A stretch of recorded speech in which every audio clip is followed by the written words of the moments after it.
Assalamualaikum warahmatullahi wabarakatuh. Kita ke selanjutnya. Nanti ini yang C ya. Kalau masih melanjutkan di bab geometri transformasi, yang C ini kita ke rotasi. Rotasi itu diputar ya. Diputar. Nanti pakainya R dari kata rotation gitu ya. Nah, terus kita punya titik A, X, Y. Sekali lagi kalau titik ini diputar, nanti hasilnya tetap titik.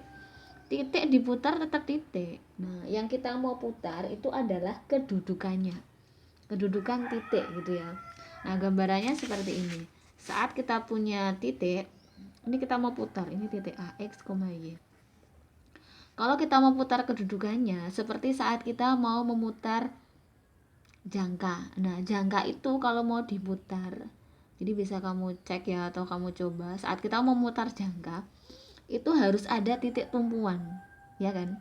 Nah, maka saat kita mau memutar titik ini, kedudukan titik ini menjadi titik yang lain, kita harus punya titik acuan. Nah, titik acuan ya, titik acuan di situ bisa disebut dengan pusat. Gambarannya seperti ini. Saat kita ambil pusatnya 0,0, maka titik ini bisa kita geser. Nah, cara menggesernya kayak jangka, jadi geser ke kanan atau ke kiri gitu ya. Nah, aturan kita dalam rotasi ini, kita menggesernya berlawanan arah jarum jam gitu ya. Jadi ini berlawanan arah jarum jam. Nah, bagaimana kalau nanti diputarnya searah jarum jam, jadi ke kiri ya. Kalau ini berarti searah jarum jam. Nah, aturan yang kita pakai adalah saat dia berlawanan arah jarum jam, kita putar ini kan dalam satuan derajat ya, kita pakai sudut. Jadi kalau kamu punya busur itu, nah kita pakai sudut. Nah, dia akan positif alfa. Tapi saat dia diputar searah jarum jam gitu ya, dia harus menjadi negatif gitu ya.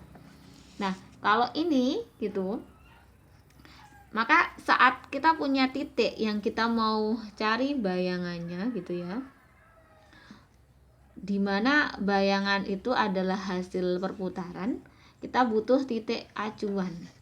Maka dari itu, untuk rotasi itu dibedakan menjadi dua. Nah, perbedaan rotasi itu berdasarkan pusatnya. Berdasarkan pusatnya, maka rotasi itu nanti dibedakan menjadi dua. Yang pertama, itu adalah rotasi dengan pusat. Nah, jadi kita punya acuan ya. Pusatnya O, pangkal ya, otomatis 0,0 dengan sudut putar alfa. Jadi sudut putar kita alfa. Nah, alfa ini bisa positif, bisa negatif. Kalau alfa itu positif, berarti langsung dia adalah berlawanan arah jarum jam. Kalau alfanya negatif, berarti dia searah jarum jam. Gitu ya.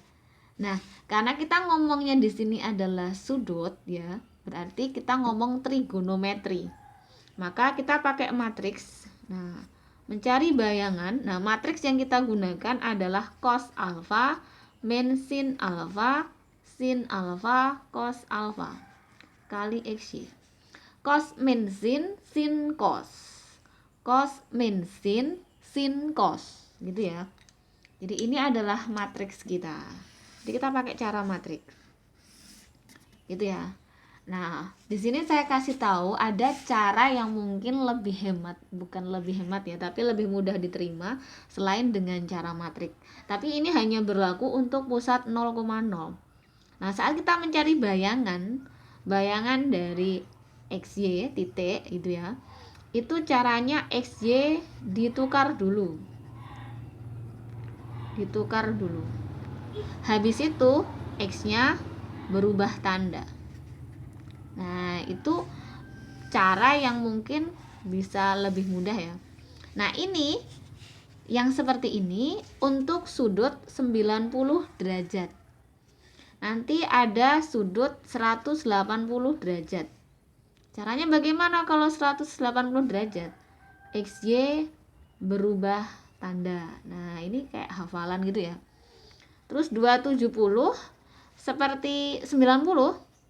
XY ditukar, cuma yang berubah adalah Y-nya, berubah tanda. Oke, gitu ya. Nanti kita terapkan. Oke, lanjut. Hanya berlaku untuk pusat 0,0 sekali lagi. Yang kedua, itu jika rotasi dengan pusat tidak 0,0. Misal A, B dan sudut putar yang sama, yaitu alfa. Bagaimana rumusnya? Aksen sama ya. Di sini ada cos alfa min sin alfa cos alfa sama kali XY. Oke. Perbedaannya adalah XY-nya diikuti AB. Jadi ini min A min B, ini min A min B.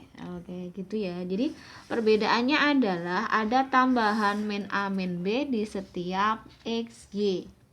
Itu ya. Nah, untuk penulisan kadang di soal itu dituliskan dalam bentuk seperti ini. Di rotasi itu berarti R O alfa. Nah, gitu ya. Berarti rotasi dengan pusat O, sudut putar alfa. Yang ini nanti bisa dituliskan R P A, B alfa. Nah, berarti rotasi dengan pusat A, B sudut putar alfa, gitu ya. Oke, paham ya. Oke, kita ke contoh soal. Contoh yang pertama mungkin ya, ada pertanyaan bayangan titik. Nah, titiknya apa? Titiknya misal A min 2,4 oleh rotasi dengan pusatnya O dulu ya, 0,0 bukan skala tapi sudut putar. Nah, misal 90 derajat adalah, kita kalau misalkan pakai cara tadi berarti aksen cos alfa min sin alfa cos alfa kali XY. Nah, sekarang alfanya 90 berarti cos 90 min sin 90 sin 90 cos 90 kali XY-nya min 24. Nah, di sini cos 90 tahu tidak? Jangan-jangan nggak tahu ini. Coba kita tulis dulu. Cos 90 itu 0. Sin 90 itu 1 ya. Berarti 0 min 1, 1, 0 dikali min 24. Oke, jadi memang dasar kita trigonometri. Jadi untuk sudut-sudut istimewa itu harus hafal, gitu ya. Oke, ini kalau kita kali hasilnya 0 min 4 min 2, gitu ya. Itu adalah bayangan kita atau bayangan A, yaitu min 4, min 2. Ini ya. Nah, bagaimana kalau kita pakai cara yang tadi? Yang mana? Yang ditukar kemudian XY berubah tanda. Kita punya A-nya min 2,4. Rotasi 0,90 derajat. Nah, kita pakai cara ditukar dulu 4 min 2. Yang berubah tanda siapa? Yang depan ya X ya, tuh. Sama nggak dengan hasilnya? Sama ya. Jadi mungkin dengan cara ini akan lebih sederhana.